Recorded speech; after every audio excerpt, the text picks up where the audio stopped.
찬양하고 여러분 춤추는 귀한 역사 있게 되기를 주님의 이름으로 축복합니다. 오늘은 예수님의 이름으로 일어나 걸으라 라고 하는 제목으로 우리 하나님 말씀을 나누도록 하겠습니다. 오늘 본문은 성전 미문에 앉아있던 안진뱅이가 고침받고 일어나서 걷고 뛰고 찬양하는 놀라운 기적의 역사를 우리에게 오늘 살펴볼 것입니다. 요한복음 14장 12절에 보면 이런 말씀이 있어요. 내가 진실로 진실로 너희에게 이르노니 나를 믿는 자는 내가 하는 일도 그도 할 것이요 또한 그보다 더 큰 일을 하리니 이는 내가 아버지께로 감이라. 여러분, 예수님은 이 땅 가운데서 가르치고 전파하고 치유하셨어요. 예수님은 많은 병자들을 고치고 치유하셨는데 이제 예수님이 십자가에 죽으시고 부활하시고 이제 승천하신 다음에 성령이 강림한 다음에 그 다음부터는 제자들을 통해서 놀라운 이런 역사가 드러나는 거예요. 그러니까 예수님의 제자들은 누구냐?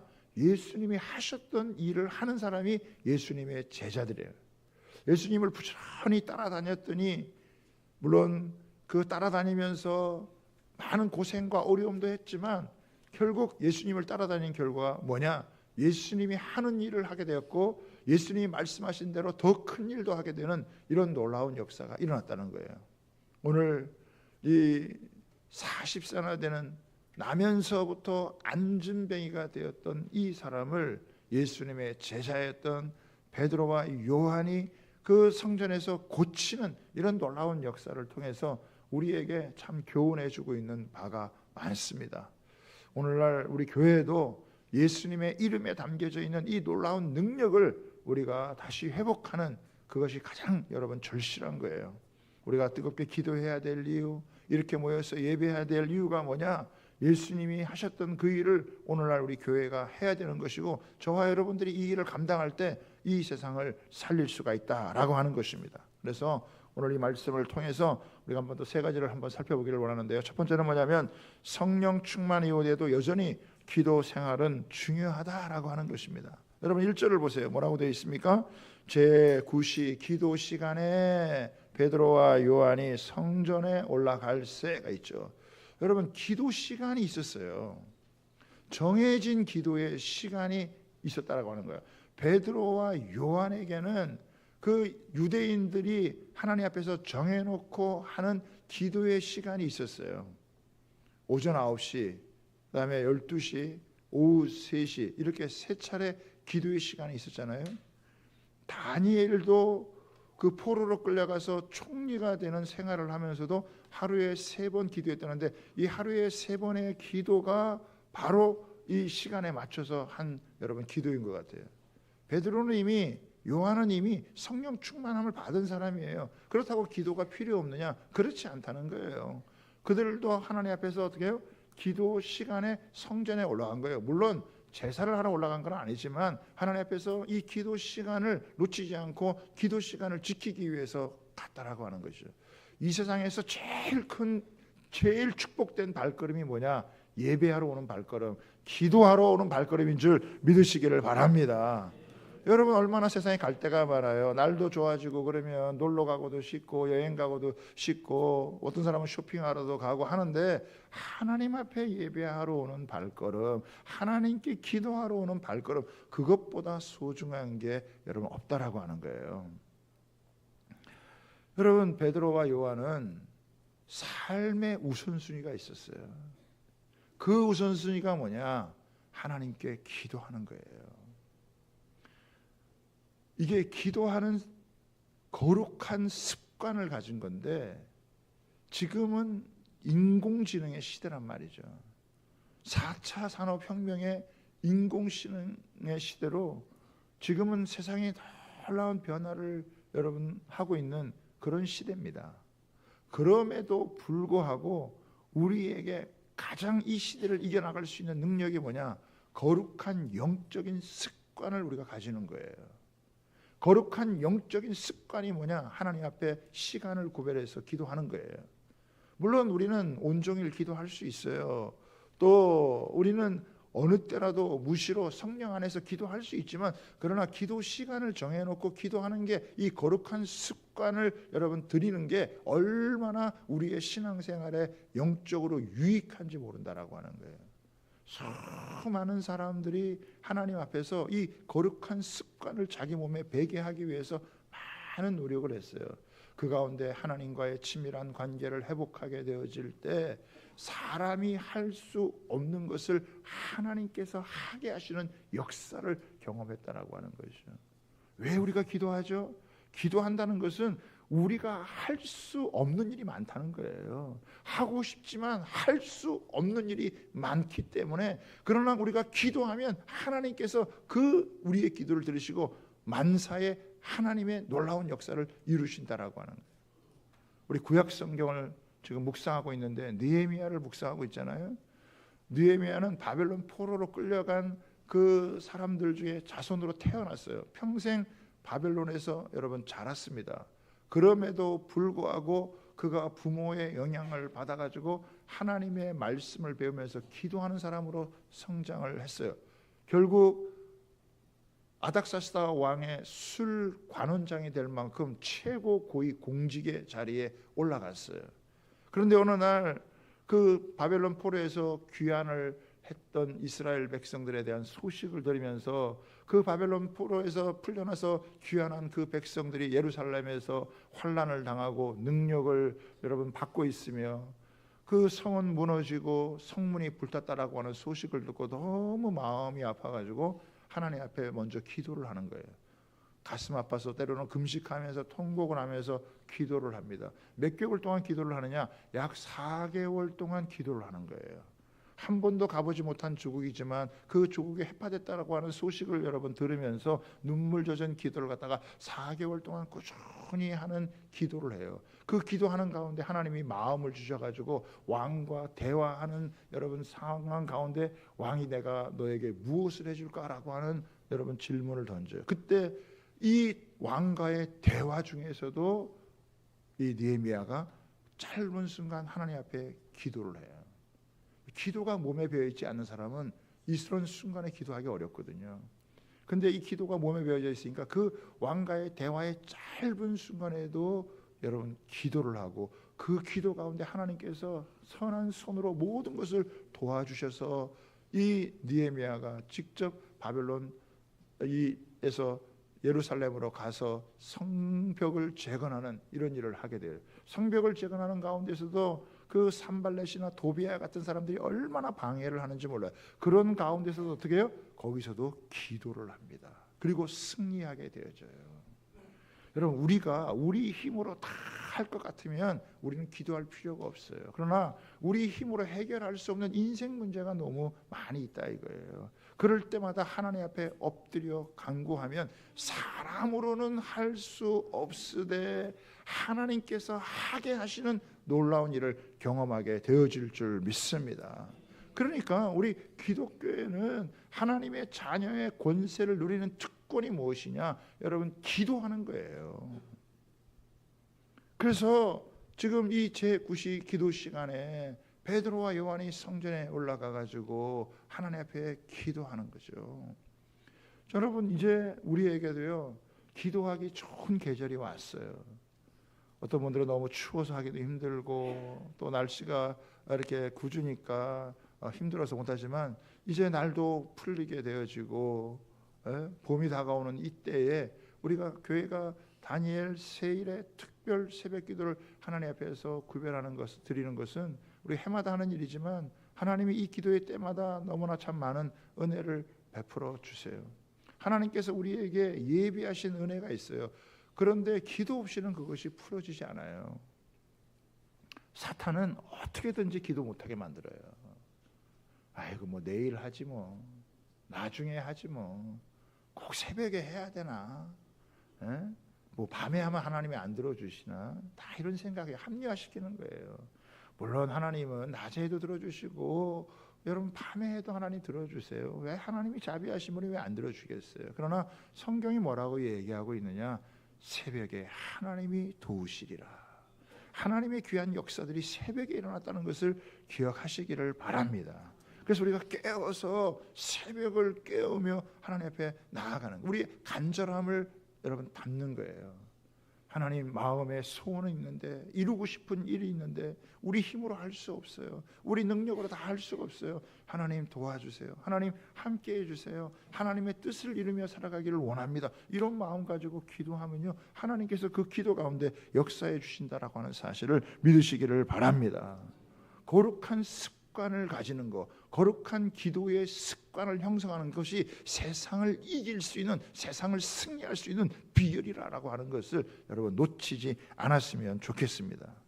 일을 시작하기 전에도 기도하고, 일을 하는 중에도 기도하고, 일을 마무리하는 중에도 기도하고, 어려운 중에도 기도하고, 어떤 상황 가운데서도 하나님께서 앞서 행해 주시기를 바라고, 하나님이 도우시기를 바라고 나아가면요, 하나님께서 그 기도 가운데 함께 해주세요. 그리고 기도할 때 이 일은 내가 잘 돼서 우연이 된 것이 아니라 이건 정말 하나님이 도우셨구나, 하나님이 살아계시는구나, 하나님에게 영광을 돌릴 수 있고 우리가 그 은혜 가운데 충만해 주시다고 하는 것을 믿으시기를 주님의 이름으로 부탁을 드립니다.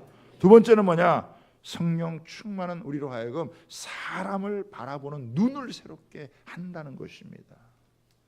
여러분, 여기 지금 누가 등장하냐면은 안진뱅이가 등장해요. 이 안진뱅이는 태어날 때부터 안진뱅이에요. 그러니 그가 무슨 할 일이 있겠어요? 그가 할 수 있는 유일한 일은 그 당시에 구걸을 해서 생존하는 거예요. 아마 그의 부모나 그의 친척들이 이 사람을 데려다가 그 성전 미문, 이 미문이라는 게 아름다운 문이죠. 성전에는 10개에 들어가는 문이 있는데 이 미문은 성전 안으로 들어가는 그런 통로의 역할을 감당을 했기 때문에 많은 사람들이 지나가는 그 통로가 바로 이 미문이에요. 참 아이러니하지 않으세요? 너무 아름다운, 이 가장 아름다운 미문에 인생이 어그러진 사람이 거기서 앉아가지고 구걸을 하는 거예요. 성전이라고 하는 그 하나님의 역사하시는 하나님의 그 임재를 경험하기 위한 그곳에 가장 아름다운 문에 가장 인생이 어그러지고 망가진 사람이 그곳에서 구걸하고 있는 참 안타까운 그런 모습이잖아요. 이 사람은 한평생 하는 일이 뭐냐? 구걸하는 거예요. 지나가는 사람들에게 한 푼 줍시오 하면서 이렇게 하는 거예요. 머리도 못 들어요. 지나가는 얼굴도 잘 못 보겠죠. 그냥 머리 숙이고 끊이면서 어떻게 바구니 하나 놓고 이렇게, 그럼 지나가는 사람들이 아이고 참 안 됐구나, 불쌍하다, 그러면서 어떻게 동전 하나 넣고 또 이렇게 가고 이렇게 하는 거예요. 특별히 또 하나님 앞에서 예배하러 오는 사람들, 하나님께 기도하는 오는 사람들이니까 불쌍한 사람 보면은 조금 안타까운 마음이 생기니까 여러분 이렇게 돈을 이렇게 적선을 하듯이 이렇게 하고 가는 거예요. 그러니까 주변에 있는 사람들은 다 또 이 사람을 향해서 어떻게 해요? 아유 안 됐다, 참 불쌍하다, 이런 마음을 가지고 그냥 이렇게 적선하고 가는 거예요. 이 사람도, 이 안진뱅이도 큰 기대가 없어요. 뭘 크게 기대하겠어요? 그냥 사람들이 지나가다가 동전 한 입 주고 이렇게 떨어뜨리고 가면 그거 모아가지고 먹고 살아가는 거. 정말 운수 대통한 날은 누가 지폐를 한 장 넣어주는 날, 그렇지 않겠어요? 그것도 10,000원짜리가 아니라 50,000원짜리 하나 넣어주면 아마 그 사람은 그날 아마 운수 대통한 날이라고 여겼을지 모르겠어요. 그러니까 뭐 본인 자신도 그렇고 다른 사람들도 그렇고 또 그의 친척도 그렇고 그를 아는 모든 많은 사람들은 그냥 이 사람을 불쌍히 여겨서 그냥 안 됐다고 생각해서 동전 하나 주는 정도로 이렇게 생각을 여러분 하고 있는 거예요. 그런데 이 사도행전 3장에 베드로와 요한이 이 사람을 처음 보는 건 아닐 거란 말이에요. 왜냐하면 예수님은 이미 성전에 몇 번을 왔기 때문에 이 사람은 이곳에서 늘 매일같이 구걸을 하며 먹고 살았던 사람이었기 때문에 이 사람을 봤을 거예요. 근데 그때는 그냥 별 감흥이 없이 지나쳤다는 거예요. 지나갔습니다. 그리고 예수님도 여러분 이 사람을 고쳐줄 만도 하시지만은 예수님이 이 사람을 고치주지 않으셨어요. 성전을 정결하게 하는 그런 일만 하고 가신 거죠. 왜 예수님이 고쳐주지 않았나 이렇게 생각하니까 예수님이 다 고쳐주면 제자들이 할 일이 없잖아요. 우리한테 할 일을 남겨 두신 거예요. 그 제자들이 이제 이 일을 할 수 있는 그런 사람이 되어진 거죠. 이 미문이라고 하는 말이 이 말뜻의 원어의 뜻을 보면은 아름다운이라고 하는 이런 뜻보다는 사실은 적절한 때라고 하는 이 말이 훨씬 더 강한 의미를 갖고 있어요. 그러니까 뭐가 아름다운 거냐? 그것은 가장 적절한 타이밍, 가장 적절한 때, 그때를 만나는 것이 그게 아름다운 거라고 하는 것이죠. 그러니까 지금 성전 미문으로 이렇게 성전에 들어가기 위해서 기도하러 가기 위해서 보다가 보니까 이 사람이 거기서 구걸을 하는 거예요. 예전 같으면 그냥 쓱 지나갔을 텐데 더 이상 그를 지나가지 못하고 그 사람을 주목하게 되어지는 거예요. 성령께서 특별히 사람을 주목하게 하시는 거예요. 예전에는 이런 사람들을 주목하지 않았어요. 이런 사람들에 대해서 별로 관심이 없어요. 이 사람의 인생에 대해서 크게 개입하고 싶은 그런 마음이 없는 것이죠. 내가 사는 것도 힘든데, 내가 사는 것도 어려운데, 무슨 다른 사람이 어려운데 거기 굳이 끼어들어가 가지고 거기에 관여해 가지고 이게 힘들고 어려운 거에는 엮이고 싶은 그런 마음이 없는 것이죠. 그런데 베드로와 요한이 주님을 만나고 성령을 경험하면서 바뀌었어요. 무엇을 바뀌었냐면은 예수님께서 자기를 주목하셨다라고 하는 것을 깨닫게 된 거예요.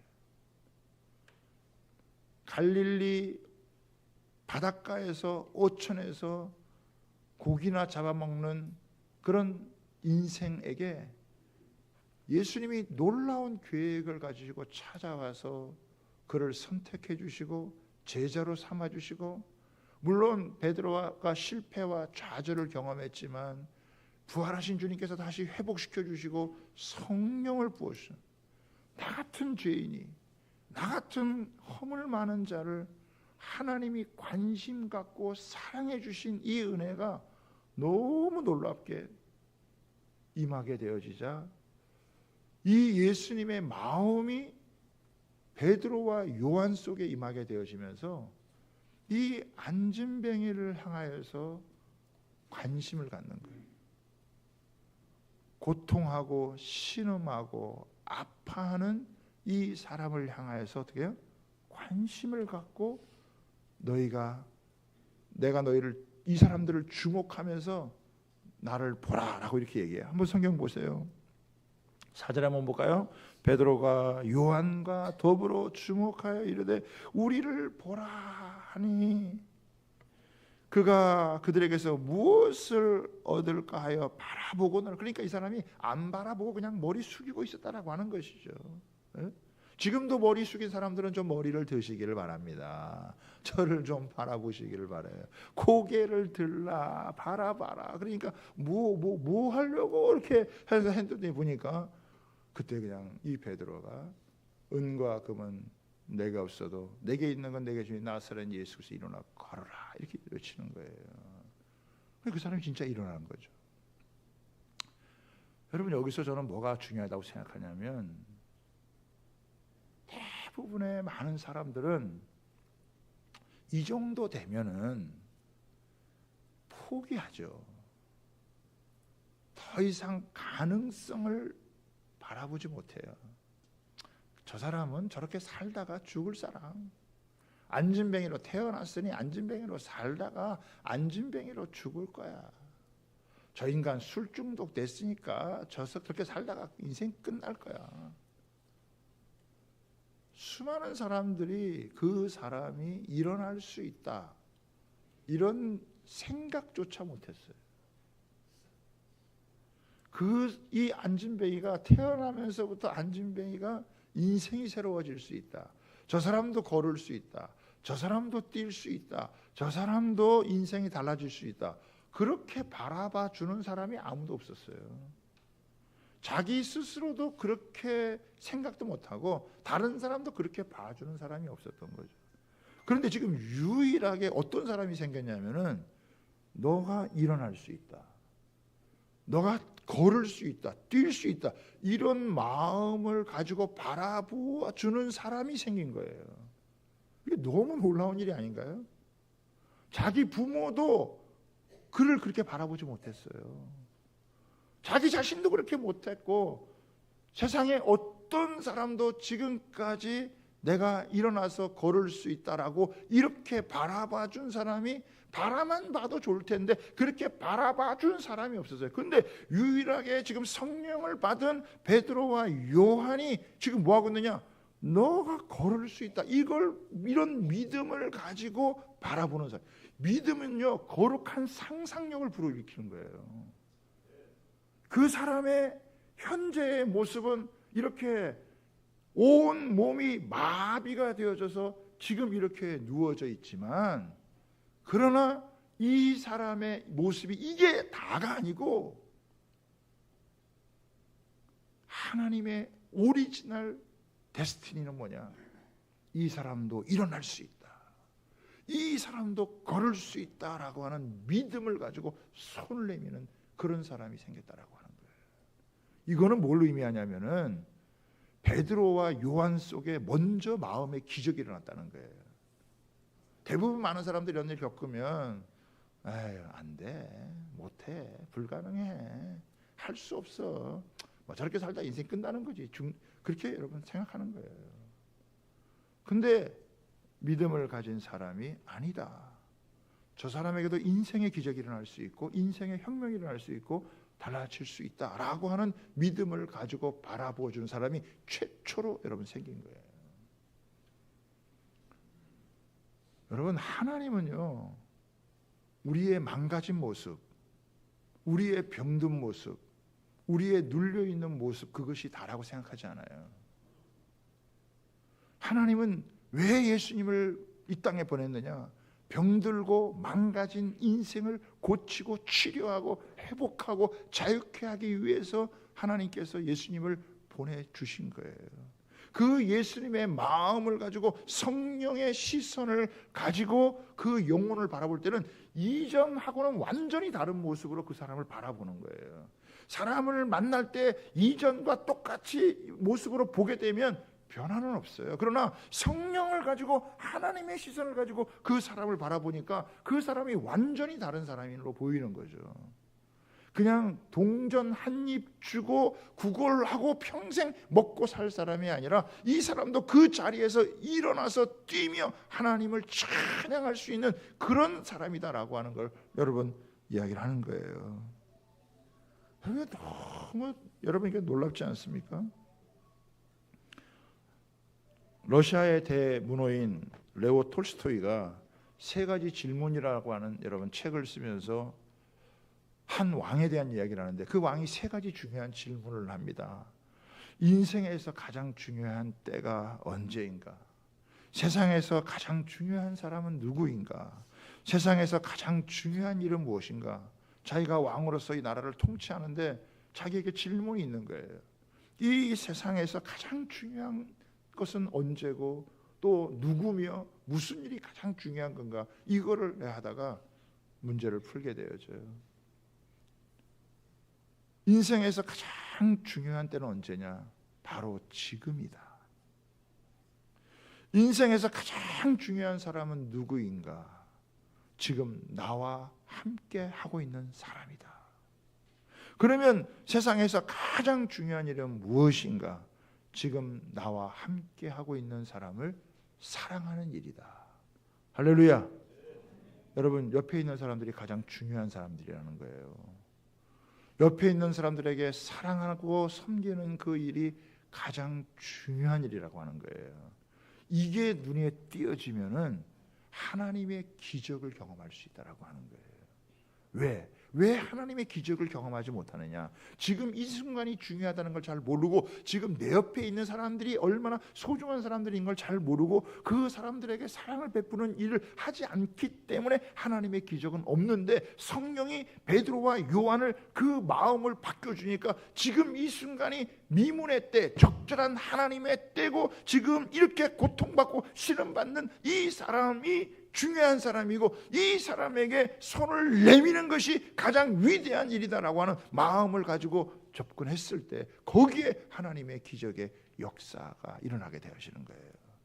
그러니까 하나님의 기적의 역사가 우리와 상관없이 그냥 막 일어난다라고 이렇게 생각해서는 안 되는 거죠. 이전에는 그냥 지나쳤던 사람, 이전에는 별 관심이 없던 사람, 그런데 그 사람을 향하여서 마음을 가지고 기도를 하고 손을 내밀 때 그 속에서 하나님의 기적의 역사가 일어난다는, 그러니까 겉으로 드러나는 기적보다 더 중요한 것은 베드로와 요한의 마음에서 일어나는 기적, 그들이 바라보는 눈에서부터 기적이 일어날 때 하나님의 기적의 역사는 드러나게 되는 줄 믿으시기를 바랍니다.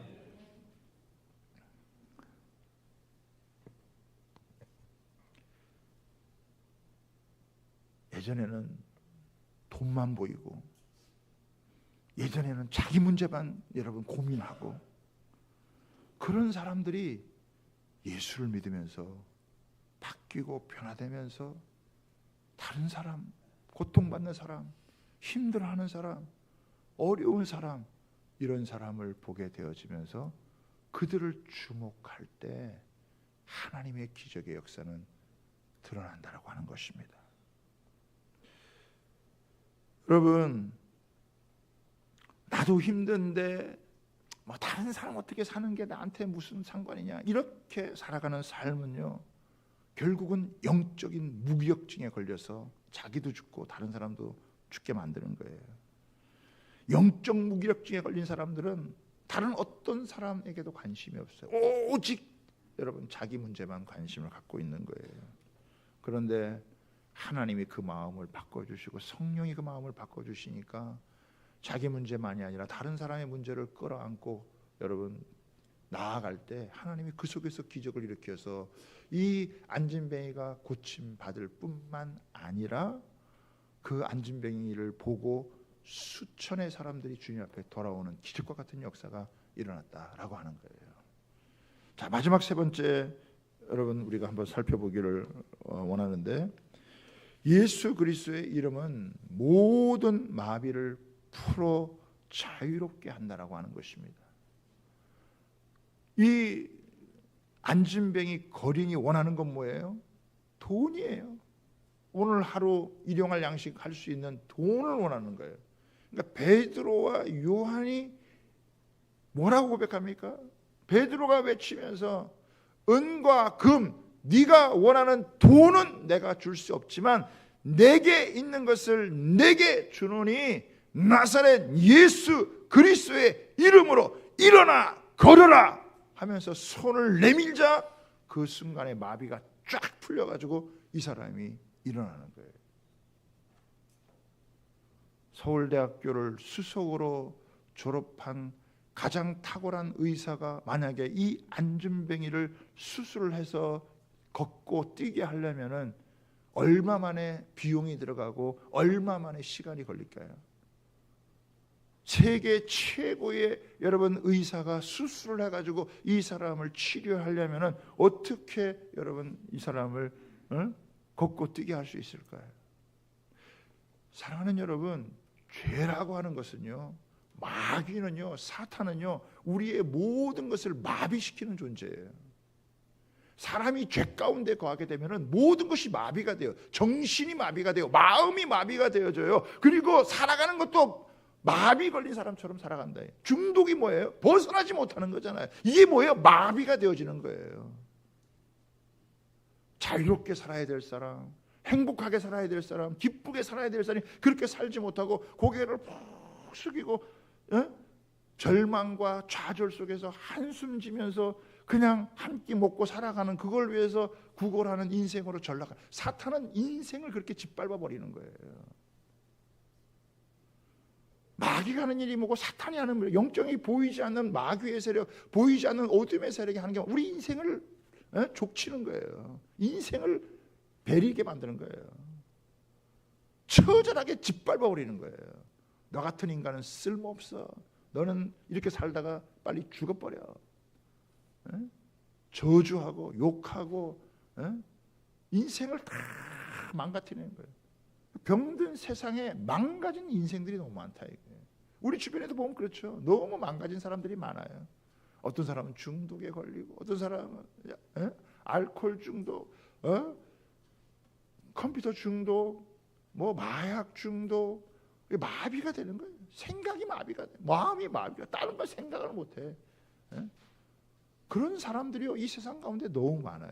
그 사람들을 누가 치유할 수 있냐, 누가 회복해서 사람이 사람답게 살아갈 수 있도록 만들어주는 게 뭐냐라고 하는 거예요. 무엇이 사람을 이렇게 치유해주고 사람이 사람답게 살아갈 수 있게 만들어줄 수 있는 게 뭐냐라고 하는 거예요. 그건 다른 게 없어요. 나사렛 예수 그리스도의 이름인 줄 믿습니다. 이 예수의 이름이 증거되어질 때 하나님의 은혜가 임하게 되고, 하나님의 은혜가 임하면 그 사람을 묶고 있던 모든 마비를 풀어버리고 그 사람을 자유케 하고 일어나게 만들고 걷게 만들고 뛰게 만들고 하나님을 찬양하게 만들어주는 줄 믿습니다. 이게 복음의 능력이에요. 이 복음의 능력을요, 교회가 사람들이 다른 것을 섞으면 이런 능력이 안 나타나요. 다른 것을 섞으면 절대 이런 능력이 안 나타나게 되어져 있어요. 교회는 예수 그리스도만을 순수하게 믿는 이 믿음을 소유하고 있을 때 하나님의 능력이 나타나는 줄 믿습니다. 교회가 돈 갖고 뭘 하려고 할 때 하나님의 능력은 사라지는 거예요. 물론 우리가 무슨 하나님의 일을 하기 위해서 돈이 필요하죠. 우리가 봉사하고 섬기고 구제하고 하려면 필요하지만은, 그러나 예수 그리스도 그분만이 우리의 치유자요 회복자라고 하는 그 믿음을 놓친 상태에서 돈을 갖고 뭘 하려고 하면 그때부터 하나님의 능력은 교회에서 사라지게 되어지는 거예요. 예수님에게 뭘 덧붙이면 안 돼요. 뭘 다른 것을 섞으면 안 된다라고 하는 거예요. 오직 예수 그리스도, 예수 그리스도면 충분하다. 예수 그리스도니까 우리의 모든 것이다.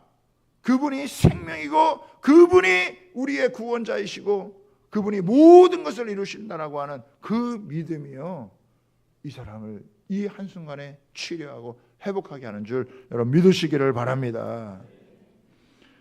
예수님 안에 모든 게 다 있는데 그 예수님을 절대적으로 믿고 의지하지 못하고 다른 것을 섞으려고 할 때 하나님의 이런 능력이 나타나지 않고 오히려 혼탁해지는 이런 모습을 보게 되어지는 것이죠. 우리는요, 오직 예수, 오직 주님을 바라보는 이 믿음을 가져야 될 줄 믿습니다. 믿음에 방해가 되는 거, 이런 거 다 내려놔야 돼요. 이 믿음에 방해가 되는 모든 것들을 다 내려놓고 오직 주님을 바라보는 이 믿음을 가질 때요, 불가능한 일이 일어나고 진짜 사람을 살리는 역사가 있는 줄 믿으시기를 바랍니다. 우리가 기도하는 이유는 뭐냐면요, 우리 속에 너무 이게 섞여 있는 게 많아요. 기도하면서 이거 다 떨쳐내야 되는 거예요. 온갖 뭐 잡생각, 내 계획도 있고 자기의 이거 다 털어내야 되거든요. 오직 예수님이 내 안에 충만하게 거하게 되실 때 그 예수의 이름의 능력이 사람을 살리고 사람을 치료하고 회복하는 줄 믿습니다. 교회에는요, 지금 그게 필요한 거예요. 다른 게 필요한 게 아니에요. 지금 우리 성도들이 회복해야 될 것이 뭐냐? 기도하면서 회복해야 되는 거야. 오직 예수의 이름의 능력이 나를 살리고, 나만 살리는 것이 아니라 다른 사람을 살리고, 다른 사람을 살리려고 할 때 하나님께서 그 사람을 통해서 위대한 역사를 펼쳐가는 것을 우리가 보게 되어지는 것이죠. 여러분, 우리가 진짜 담력을 얻을 때가 언제인지 아세요? 내가 가진 게 뭔지를 아는 거예요. 하나님의 자녀의 권세가 있는데 내가 가진 것이 뭔지를 모르는 사람에게는 하나님의 기적의 역사를 경험하기 어렵죠. 그런데 내가 가진 것이 뭔지를 아는 사람, 나사렛 예수 그리스도, 그분이 바로 너를 살린다라고 하는 이 믿음을 가지고 갈 때 사람이 살아나는, 치유되는 기적의 역사를 경험하게 되어주는 줄 믿습니다. 그런 은혜를 저와 여러분들이 사모하면서 우리가 기도해야 되는 이유, 우리가 사람으로 할 수 없지만 하나님이 하시기 때문에 기도하는 것이고, 이제는 주님 앞에서 여러분 나만 사는 것이 아니라 다른 사람을 살리기 위해서 우리가 함께 여러분 기도하는 것이 너무나 주님 앞에 여러분 필요한 일이고, 이제는 나만 바라보는 게 아니라 다른 사람을 바라보는, 그 영혼을 바라보는 눈이 바뀔 때 하나님의 기적의 역사는 예비되어져 있고 예수의 이름의 능력을 경험하는 은혜가 임하게 되는 줄 믿습니다. 우리 기도하면서 우리 한 사람 한 사람 그렇게 변화되어져 가고 우리 교회가 그렇게 세워져 가게 되기를 주님의 이름으로 부탁하고 축복합니다. 여러분 영상이 있는데 그 영상 하나 우리 보고